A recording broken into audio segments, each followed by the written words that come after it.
नमस्कार दोस्तों।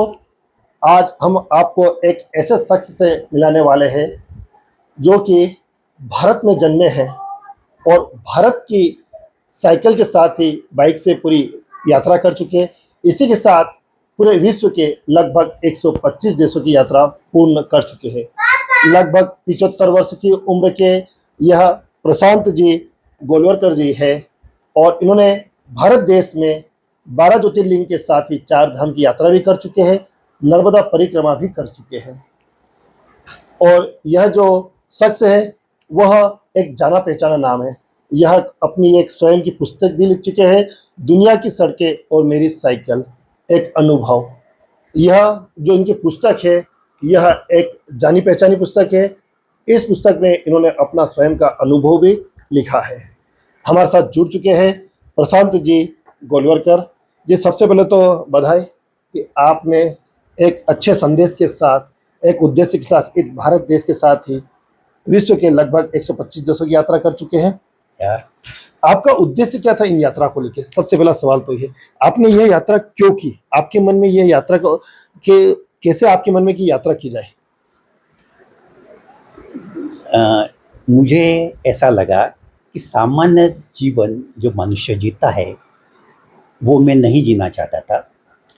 मनुष्य का जन्म, उसकी पढ़ाई, उसके बाद उसकी नौकरी, उसके बाद उसकी शादी, उसके बच्चे और मर जाना, इस जीवन को मैं जीवन नहीं मानता था। मैं इससे कुछ अलग करना चाहता था। इसलिए ये मेरे जीवन का उद्देश्य भी रहा कि अपनी आंखों से दुनिया देखना। दुनिया का सपना मैंने देखा और वो अपनी आंखों से दुनिया देखना ये मेरा सपना था। ये सपना मैंने 18 वर्ष की उम्र में स्विट्ज़रलैंड की यात्रा करने का सपना देखने वाला मैंने 35वें साल में स्विट्ज़रलैंड की यात्रा की। इसके पूर्व मैंने संपूर्ण भारत का, कश्मीर से कन्याकुमारी और अटक से कटक तक का भाग लगभग घूम चुका था यात्रा जाने से पहले। आज तो लगभग 24-25 बार मैं लगभग मोटर बाइक से घूम चुका हूँ। उस समय मैं पूरा घूमने के पश्चात बाहर निकला। अमरनाथ और वैष्णो देवी की मैंने 11 साल तक लगातार पैदल यात्रा की। लद्दाख का मैंने ट्रेकिंग किया है। पहली यात्रा मेरी भोपाल नेपाल यात्रा थी। आगे बोल। आपने जिन 125 देशों की यात्रा की उसमें किन देशों का जिक्र आप करना चाहो? कितने देश से आपने यात्रा की है? उनका अगर मैं जिक्र करूँ, मैंने अपनी यात्रा लगभग ऐसा था 12 दिसंबर 1985 को मध्य प्रदेश के तात्कालिक मुख्यमंत्री माननीय मोतीलाल जी वोरा ने मेरी यात्रा का भोपाल से उद्घाटन किया था। उसमें जो देश थी, पहली यात्रा जो मेरी थी, उसमें Pakistan, Iran, Iraq, Jordan, Syria, Lebanon, Egypt, Israel, Greece, Turkey, Bulgaria, Romania, Hungary, Czechoslovakia, Poland, Yugoslavia, Slovenia, Switzerland, Italy, Monaco, France, Spain, पुर्तगाल, England, Netherland, Belgium, German, Denmark, Sweden, Norway, Finland, ये लगभग 33 देशों की यात्रा थी।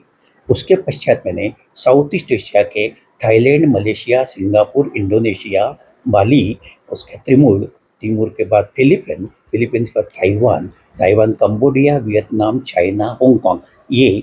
उसके पश्चात मैंने ऑस्ट्रेलिया, न्यूजीलैंड और फिजी और कीर्ति और पपिया गुयाना। उसके पश्चात मैंने अफ्रीका की यात्रा, अफ्रीका के वो लोग 40-50 देश, केन्या, तंजानिया से लेकर अप टू नीचे साउथ अफ्रीका तक, और साउथ अफ्रीका से लेकर अप टू सेनेगल तक, और सेनेगल से मिस्र तक, मिस्र मतलब इजिप्ट जिसको कहा जाता है, वहाँ से इथोपिया तक। लगभग ये 45 देश इसके अंदर आते हैं। उसके अलावा अमेरिका में मैंने यूएसए स्वयं, और यूएसए के अलावा कनाडा, मैक्सिको से लेकर पपिया गुयाना के बाद अलावा गुटेमाला के हट्टी के बाद अप टू पनामा, और पनामा से अप टू सूरीनाम के बाद ब्राज़ील, पेरू के बाद में अर्जेंटीना। ये सारे लगभग इतने देश, अब सब देशों के नाम तो गिनाना संभव नहीं होगा कम से कम।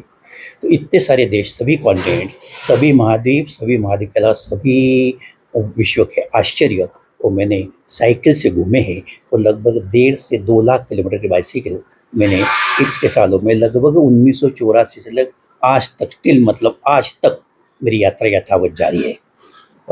इतने देशों की आपने यात्रा की तो हर देश जाने के लिए आपको वीज़ा की आवश्यकता पड़ती थी, तो उन वीज़ा की राशि का खर्च आप कैसे वहन करते थे? क्योंकि आप तो उस समय यात्रा पे होते थे, आप आपकी जो यात्रा का खर्च कहाँ से अरेंजमेंट करते थे? हाँ, मेरे मेरे को भारत सरकार की ओर से मिनिस्ट्री ऑफ एक्सटर्नल अफेयर्स ने वीसा दिया हुआ था, वीसा के कागज़ दिए हुए थे और मुझे वीसा गवर्नमेंट ऑफ इंडिया का स्पॉन्सरिंग था और यहाँ से जाते समय मैं सभी देशों के वीसा उस समय लेके गया था। उस समय यूरोप के अंदर जैसे आज की परिस्थिति यूरोप की ऐसी है कि सेगन्स वीसा जो है वो लगभग 27 देशों का एक साथ मिलता है। उस समय सभी देशों के वीसा अलग-अलग लेना पड़ते थे और वो मैंने यहीं अरेंज करके गया था, लिए थे। और उसके अलावा फिर जब मैं बाहर निकला तो ऐसे बहुत से भारतीय या ऐसे बहुत से लोग, क्योंकि सामान्यतः मैं कभी भी इतने सालों के अंदर होटलिंग नहीं किया है मैंने, लोगों के घर पे रुकता हूँ और उनके रिक्वेस्ट करता हूँ उनसे गाँवों के अंदर, यूरोप में भी और अमेरिका में भी सब दूर।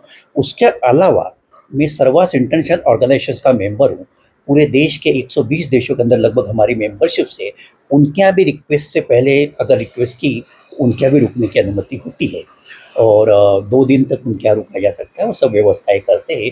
और सामान्यतः इन यात्राओं का खर्चा बहुत ज़्यादा होता है, इसलिए इस प्रकार की यात्राएँ लोगों के सहयोग से ही की जाती है।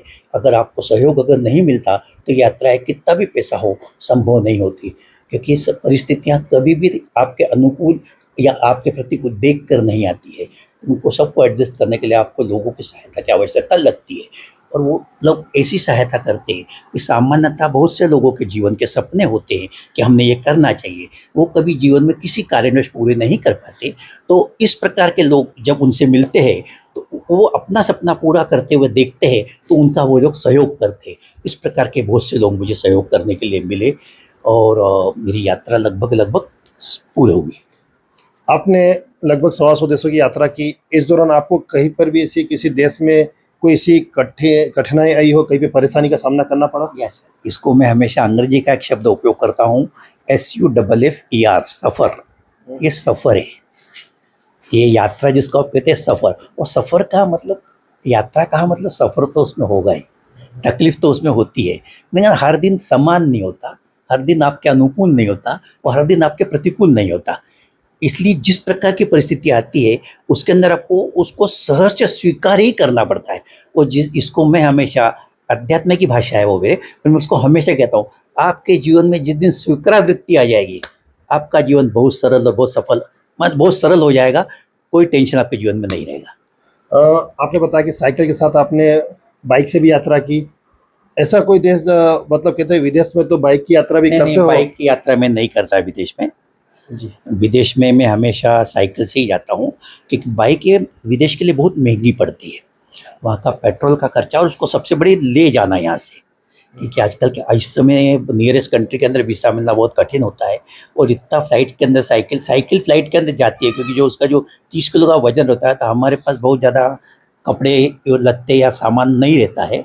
सामान्यतः हम, एक कहावत है मराठी के अंदर, एक दांडी और एक मांडी, और मतलब एक पहनने का और एक सूखने का, इतना ही वस्त्र हम रखते हैं। उसके बाद हमारा थोड़ा मेडिकल रहता है, मेडिकल और हमारे साइकिल के इंस्ट्रूमेंट्स रहते हैं, साइकिल का पंप वगैरह, साइकिल संबंधित जो सामान रहते हैं ये रहता है। इसके अलावा हम ज़्यादातर अपना सामान अपने पास नहीं रखते। टेंट रहता है और स्लीपिंग बैग रहता है सोने के लिए, उस टेंट का सामान में हम होटलिंग नहीं करते इसमें। आपने इतने लंबा सफ़र किया साइकिल से, इस दौरान आपके साथ ऐसी कोई घटना, मतलब एक्सीडेंट होना, चोट का या कोई ऐसी घटना, तो उस समय आपकी हेल्प कौन करता था? मैंने कहा ना कि सबसे बड़ी बात ये होती है कि जब आप घूमते हैं क्या, और जिस जिस प्रकार की जीवन की घटनाएं घटती है वो अनुभव आपको जीवन में बहुत ज्वलंत, मैंने ऐसा कहना, ये बहुत शक्ति देता है। मेरा फ्रांस के अंदर एक्सीडेंट हुआ, जिस परिवार में मैं रुका था वो फ्रांस में मेरा एक्सीडेंट हुआ 436 किलोमीटर दूर, पेरिस में, पेरिस से पहले।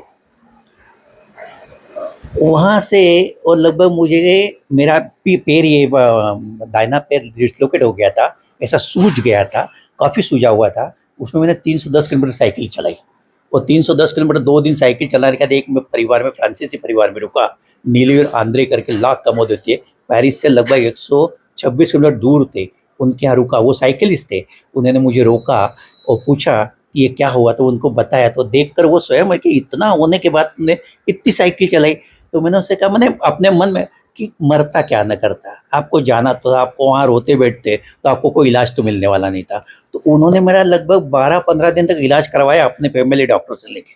क्योंकि होता क्या है कि वहाँ मेडिकल का मामला ऐसा है कि जब तक आपके पास मेडिकल का वो नहीं हो, मतलब इंश्योरेंस ना हो, तब तक कोई भी डॉक्टर आपको हाथ नहीं लगाता। क्योंकि आपको हाथ लगाने का तो आपको शुरू से लेकर आखिर तक चेक करना पड़ेगा। पर इंश्योरेंस के अंदर ये तय रहता है आपको पे कौन सी गोलियां आप पे लागू होती है, क्या आपको हुआ है क्या नहीं, और कहाँ से आपके आपका ट्रीटमेंट चालू करना है क्या। तो इसलिए इंश्योरेंस नहीं था मेरा। तो उन्होंने अपने फैमिली डॉक्टर को बुला के मेरा 12-15 दिन इलाज करवाया। और बराबर उसने मुझे कार से सब दूर घुमाने ले जाता था। मेरे पैर में डिसलोकेट था। और उसके बाद मुझे लंदन के अंदर एक, जब मैं गुरुद्वारा में रुका तो मुझे एक सरदार ने वहाँ पे ट्रीटमेंट दिया। और वो भी पूरा तो मिला नहीं, मेरा आज भी पैर, मेरा 30-32 सालों से 40 सालों से आज भी मेरा पैर, घुटना मेरा गड़बड़ी है क्या, घुटना मेरा अभी भी ठीक नहीं हुआ है। तो होता है ये एक्सीडेंट, तो सामान्य जीवन में एक्सीडेंट तो होते ही है।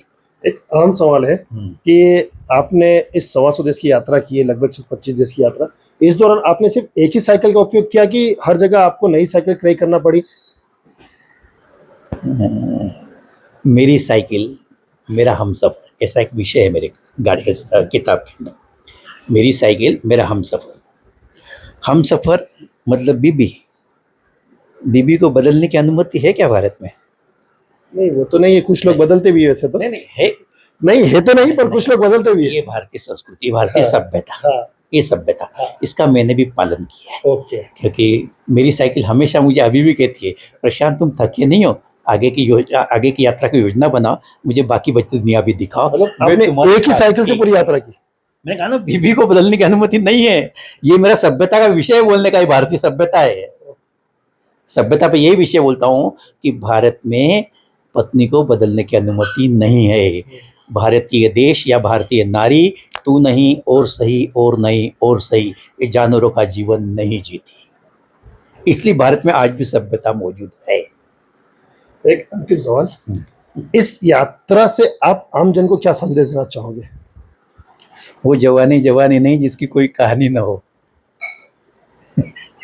ये थे हमारे साथ में प्रशांत एन गोलवेकर जी, जो भारत देश के साथ ही अपितु पूरे विश्व के लगभग 125 देशों की यात्रा कर चुके हैं।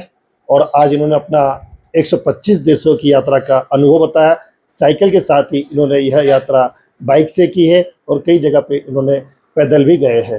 राकेश चौहान, अलीराजपुर।